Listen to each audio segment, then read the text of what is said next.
Not only because I'm always responsible talking to them this year, and I promise them to bring a lot of people, but also because you can win stuff. So that's a good reason. Thanks, Lana. Right. Second lecture is not about CSS, thanks God. CSS is too hard for me. JavaScript is like something I know better. And we're going to talk about this a little bit advanced topic called JS event loop. Also, we're going to cover promises and async await operations.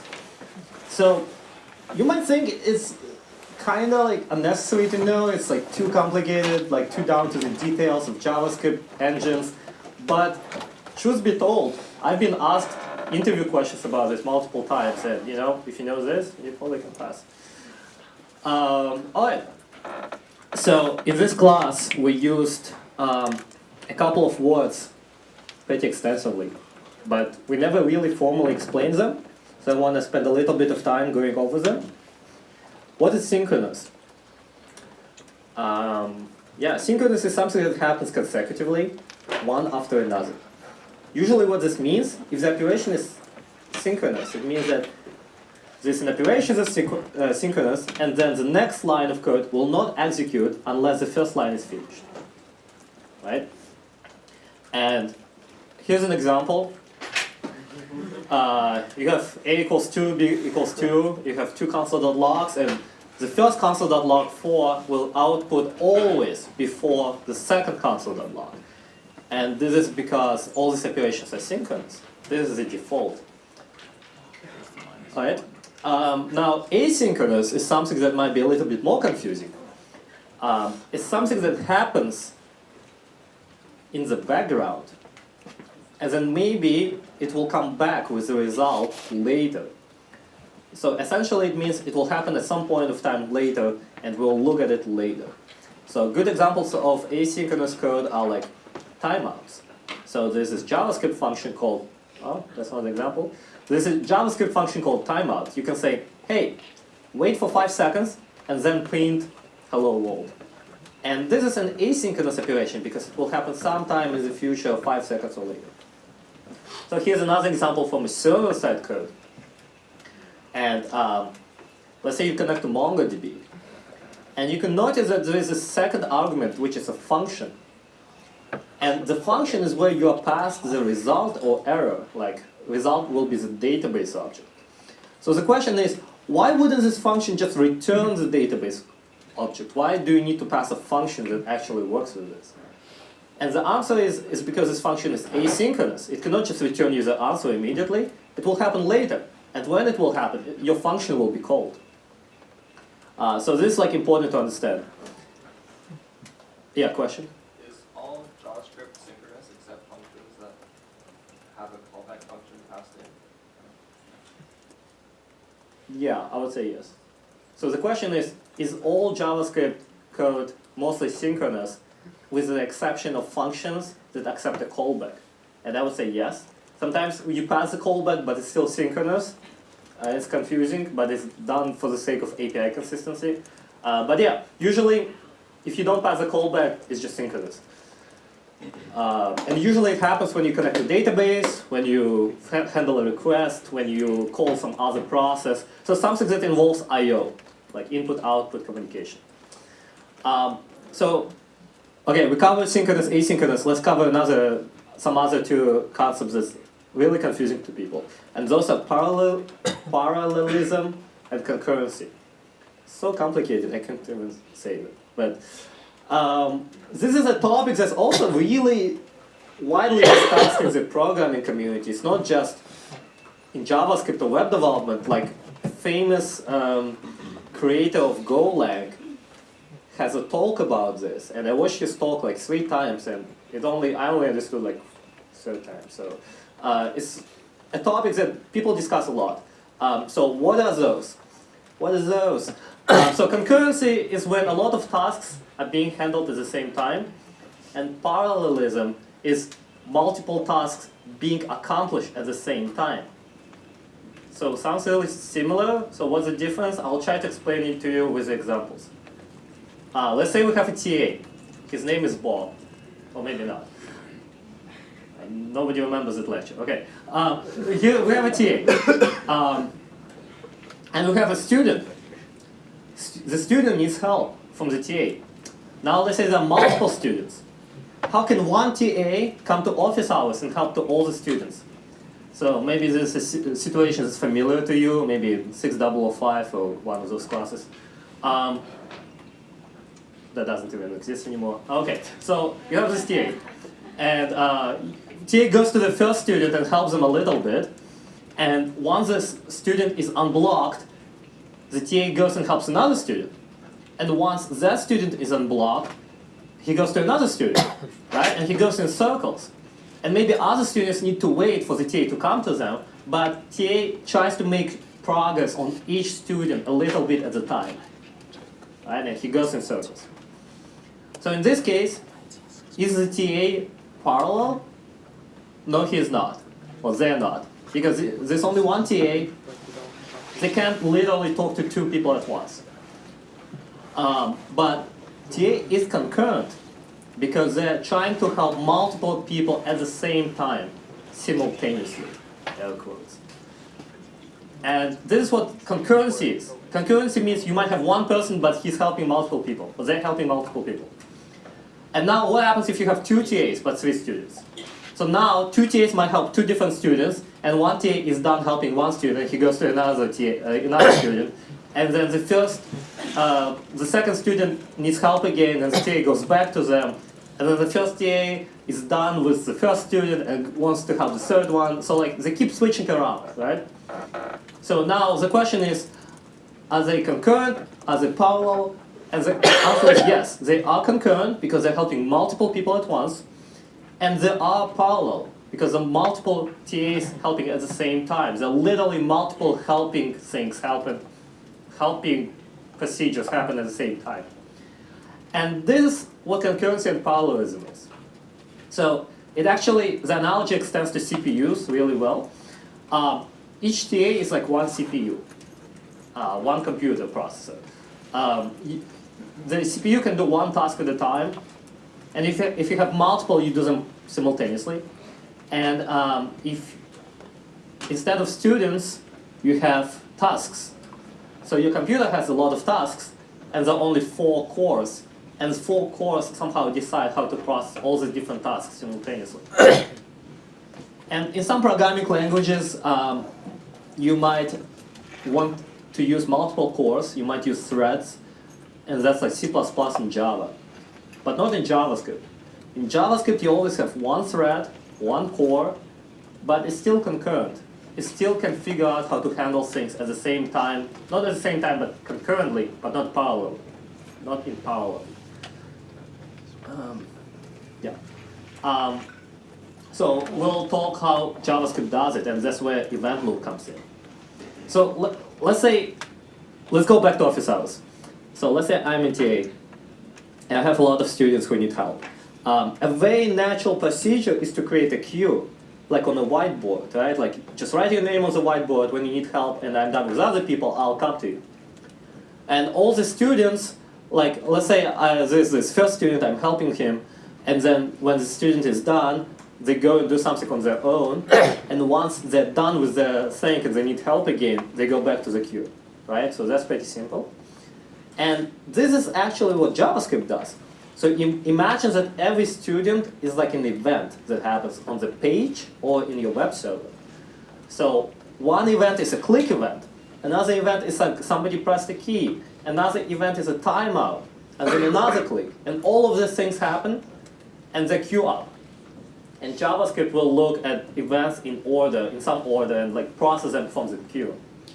So only one thing is processed at the same time, but because there are multiple events happening, we kind of process them concurrently. We have an illusion that they happen at the same time, but there's only one CPU doing it. And that's why we have so many callbacks everywhere. So when, let's say you have a page, and you have a button, and whenever you click a button, something happens. The way we do it, we say, hey, when this button gets clicked, the click event happens. Run this function. And this event over here, click, is exactly this click that I'm talking about. This is the event. And this function that needs to be executed when the button is called, button is pressed, this is one of the tasks, the code that needs to be executed when that happens. Yeah, so they're equivalent. And the same happens on the server, in your JavaScript server-side code. Let's say you use MongoDB and you try to find all people named Robert Vunabandi, and you pass a callback. And what happens, you're not searching the database yourself. Database is doing it. Some other process, some other computer. So you tell database, hey, find me people named Robert, and when you're done, just call me back. Just give me the event, and I'll look at it. So let's say we call the database, and then we go do other stuff, and the event comes back, and let's say we're still busy, we're still processing other things, and we say, okay, the event will be in the queue. When we have time, I will look at the event, and then when we have time, we look at it, and we run this function. We say, okay, now I can look at it, and I can process it. So this is how like queue works. Like events are queued up. Any questions so far? I know it's conceptually like might be new. Okay. And another example, just to give you more examples, like set timeout again. I do something in 2 seconds. It will be an event. At some point of time, after 2 seconds, I'll get a new event, and when I have time to look at the event, I will look at it and then execute it. So, talking about event loop, why is it called event loop? So, imagine this queue of events that needs to be processed. Let's say you're writing a JavaScript engine from scratch in C++. How would you do this? So I would just have a queue of events and have this while loop somewhere in the middle, right? Like say, hey, while I have any events to process, take the one in front and then process that event. And you see this while loop? This is what event loop is. It's not as simple in actual JavaScript engines, but this is the conceptual idea. Any questions about event loop? Hi. Oh, you have a question? Yeah, so does JavaScript go back and forth between checking the event queue and like running serial code? That's right. So at any point of time, JavaScript is either sleeping, not doing anything, waiting for the event, or executing some code. And once some code is executed, it will check the queue again. And if there are no events right now, it will go back to sleep. So ideally, in a web server or like web application, like page, the process is mostly sleeping. It's not doing anything. And only when events happen, it will do something. Okay, so here's an example. I have console.log A, and then I say, in 2 seconds, please print B, and then I print C. So what is the output of this program? A, C, B. Anyone needs time to think? Okay, I'll just say ACB, that's right. AC, and then after 2 seconds, it will be B, right? Because B is like in the timeout.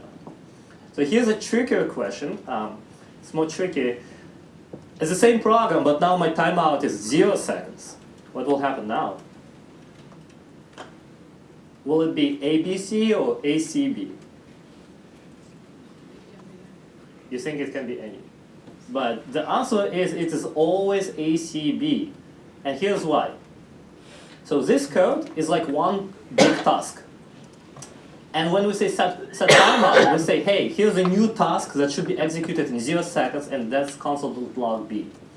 So first, JavaScript will never start executing this timeout until this task is finished. So it will go A, record the new event, and then go C, and then it's done with this task, and it will be like, oh, do I have any more tasks? Yeah, I have a task to print B. And then B is always after A and C. Questions? If you don't understand, it's fine. Like I don't think you need to understand it that well. But I legit had an interview question one time when people asked me, like, let's say you have a set timeout for 2 seconds, and in that timeout you're setting a variable to you're saying x equals 1, and then you have a while loop in the same function that just checks x, and if x becomes 1, then you print we're done. So will this function ever print it? And the answer is no, because the code in timeout will never start executing until you're done with the current function. Confusing? Yeah, me too. All right, so here's why event loop is good. Why do people even have it? It's a simple model to work with to achieve concurrency.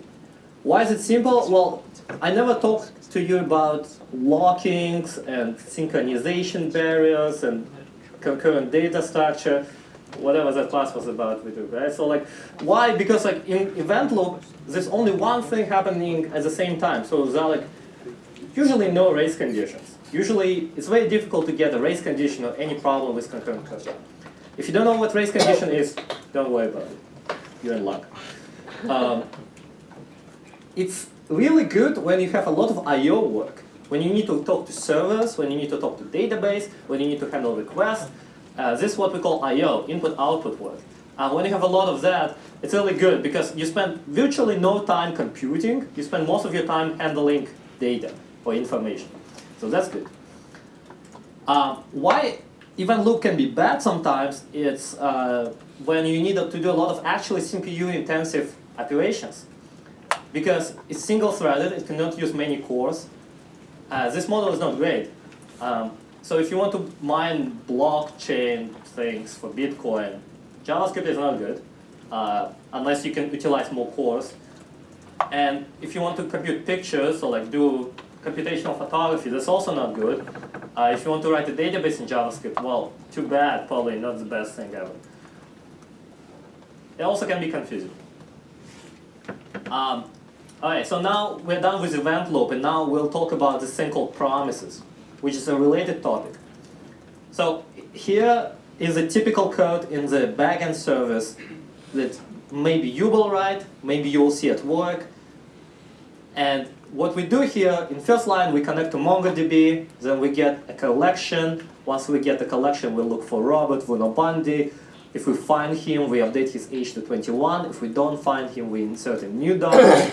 And if we want to do anything else after that, we have these two branches that we need to fill in, right? So maybe this branch will work, maybe this branch will work, I don't know. But this is like pretty typical. You connect to database, you find the collection, you try to do something with the documents, and it looks really ugly because there are many nestings. There are multiple levels of indentation. Because every time you do anything, you need to pass a callback. Right? So you have a callback inside a callback, inside of a callback, inside of a callback. So you have like 4 levels of nesting. And I don't know, sometimes you might have like 20 operations you need to do, and it will become like really complicated, a lot of stuff happening. What if you need to do 5 things and wait for all of them? What if you want to do 5 things and wait for the first one? So all of these things are really complicated to do with callbacks. The code just becomes a mess. And this pyramid, like this indentation, is called callback hell. You might have heard it. It might be a lot worse if you Google the Google images. And that happens. So people were not happy about this, and they decided to come up with a solution. And here's a possible solution called promises. So promise me no promises. Promises are objects that represents a future computation that will happen. So asynchronous computation is represented in one abstract object called promise. And you can change the promises, and you can say like, hey, when this operation happens, run this code, and when that operation happens, run this other code. So this is how it will do it. So you connect, and it will return a promise, and then you say like, okay, once connection is done, do this function where I get the collection, and once that's done, do this one where I find the object, and once that's done, do this, right? So and later your continuation is here, and your error handling is here. So in this case, you have only one level of indentation, and the code is a little bit more clean and easier to read, and this is what promises are. Any questions? Well, all right. Where the promise keyword is used? So here there's no promise keyword because all these functions already return promises. But if you want to create a new promise, you can say new promise and P is capitalized, and that's how you can use it. So promise is not a keyword, promise is a class. Promise is a class, right? So here everything returns something of the class promise. Yeah. So here's an example. Let's say I'm on my web page and I want to get an answer to the universe and everything. And I need to look the answer up in different resources, in 3 different websites. So I'll make 3 different requests, and I will collect promises from all these requests and put them into one array called promises. And I know I promised no promises, but here it is. Okay, so I have all these operations that happen in parallel, but I don't know. Let's say I want to wait for all of them to finish so I can see all the results at once. And I don't want to wait for one request to finish and then start the second one, and then wait for it to finish and then start the third one. I just want them to do everything in parallel and then come back together when they're all done together. So I can do this with this function called promise.all and give it the promises. And what it will do, it will collect the promises, change them together correctly, and say, hey, when all of them are done, call this function. So you can imagine doing it yourself, but this is like a nice utility function. You can do the yeah, question? You said do them all in parallel. By that, do you mean add all of them to the event loop at the same time, like in order? Yeah, so good question. So here's what happens, right? When you start a request in JavaScript, like in Node.js, for example, JavaScript doesn't do the request itself. JavaScript delegates the request-making part to C++ code that will do it actually in the background. So you initiate all 3 of them at once and say, hey, when all 3 events come back, make a new event and call me only when that event happens. I don't know if that makes sense, but basically, yeah, the request-making part is in parallel, but you're right, handling them is actually happens in the event loop, right, when they all come back, right? So yes and no, depends. So here's another example of a similar function but different. It's called arrays. And it's not political at all. It's just like who finishes it first. So it's the opposite. Instead of waiting for all of them, you just wait for the first one to finish, right? Let's say you're writing a web server and you want to make a request to 3 different databases, and you don't care for them to all to finish. You just want 2 out of 3 to finish for redundancy. And you can make 3 requests and wait for 2 to finish and then respond. Okay, so why promises are good? Promises are actually available in every good browser at this point, which means every browser except for IE. And I don't think they're available in Android 2.2, but if you have a phone newer than 2008, I think it should not be a problem. But that's a legit concern. Sometimes people don't want to use new features because it's not supported by really old Androids used on really cheap Android devices used in India, for example. But I think promises are pretty widely available. You can just use them. And for example, if you use MongoDB and use MongoDB client on your server, it will just return you a promise if you don't pass a callback. It's already built in. You can just use it. And for other libraries, you might need to use some other function to make it more in promise style, but it's not too complicated. And if you come to your interview and your interviewer asks you how to do like some complicated callback stuff, you can just say like, oh, how about I change promises? And I guarantee you they will be impressed because not a lot of people even use it in companies, like in real life, like enterprises. So promises are great, and there is an extension on top of promises called async and await. And it's actually a new feature in JavaScript specification. It's literally a new keyword. That's how important it is. And await can just await on anything that returns a promise. And it's not available everywhere yet, but it's available in most new browsers and Node.js. And it makes the code even better. So I'm going to show you this. Ready? So this is a callback help. Terrible. Disgusting. Absolutely inappropriate. Here's a promises solution, which is fine. It looks okay. It's kind of ugly because you need to use so many then functions and like pass a lot of anonymous functions. It's better. And here's the async await solution. It almost looks like it's a synchronous code. So you have a try catch, the JavaScript built-in keywords that we couldn't even use before, but now we can. And you await every operation And you see how each line is a separate thing and never indents more than if statement?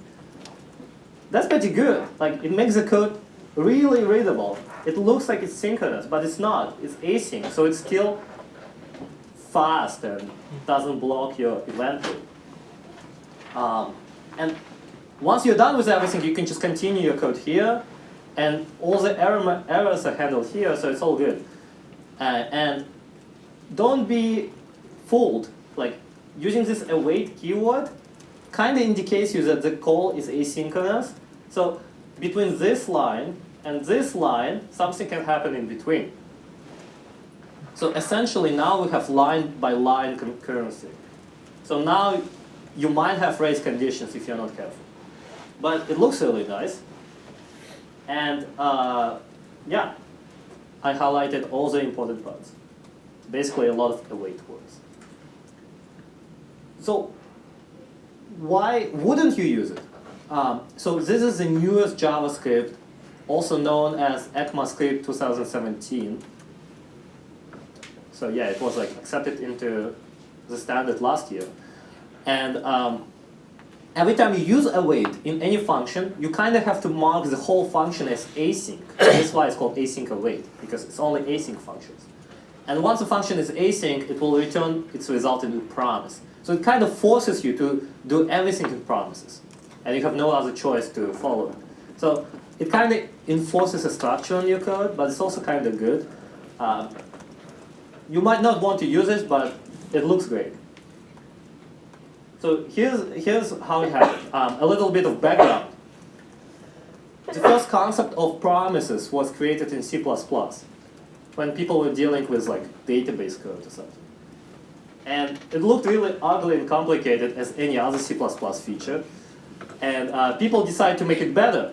And they came up with the concept of async and await in the language called C#, which is created by the best language designer in the world, Anderson, in Microsoft. And that feature was later ported to JavaScript. So literally, JavaScript just took the best feature from C# and now we have it. And you can use it. It works in Chrome and Firefox, and it works in Node.js.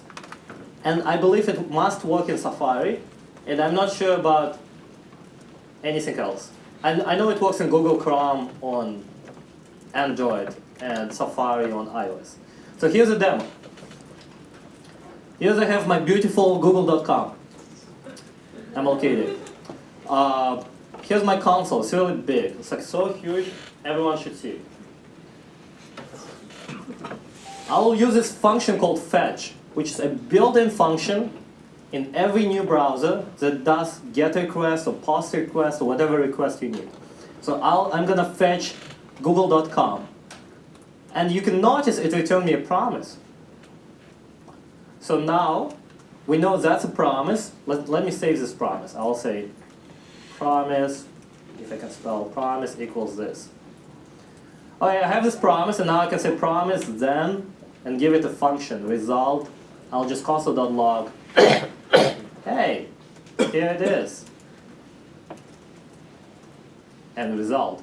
So yeah, you can see that it was printed at some point. And the promise is resolved now. So that's how I use promises. But I can use async await. So let me show you. So let me do the fetch stuff again. So here's the fetch. And I can say await. And you can see how it's highlighted in purple because purple is the coolest color. And you press enter, and it returned the response. It didn't return me a promise, it actually gave me the response. So I can say await, put it into parentheses, and I can look at the type, and it's not really nice, it just called me basic. Anyway, so this is how you use it. And this is in Google Chrome, and I don't have Firefox, but I promise you it works in Firefox. So I'm going to show it in Node.js. So here's some code in Node.js. The blue stuff is not really visible, but it's not important. The important part here is that I have a function here, this function on top, that is just a simple asynchronous function that waits for 2 seconds and then gives me the response resolved, and it's done with a promise. So you asked about promise keyword, there's a promise keyword here. Not keyword, class. And then I call this function for my async function, and I await for this function to happen, and then print the result.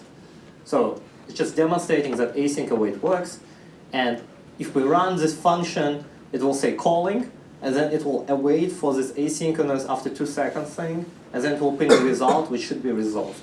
So let's run it. So I'm going to run this. It says calling, waits for 2 seconds, and then prints resolved. And I didn't install anything special for this. It just works in the latest Node.js. My Node version is 9.3, so better than my GPA. Okay, so that's it. That's all I have to talk about. Any questions?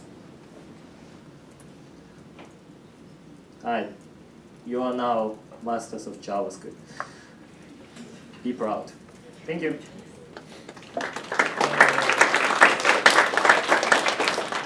Also, quick note. So this stuff is super cool and super powerful. At the same time, it can be really complicated. So we're trying to teach you these concepts so if you see it later, you understand.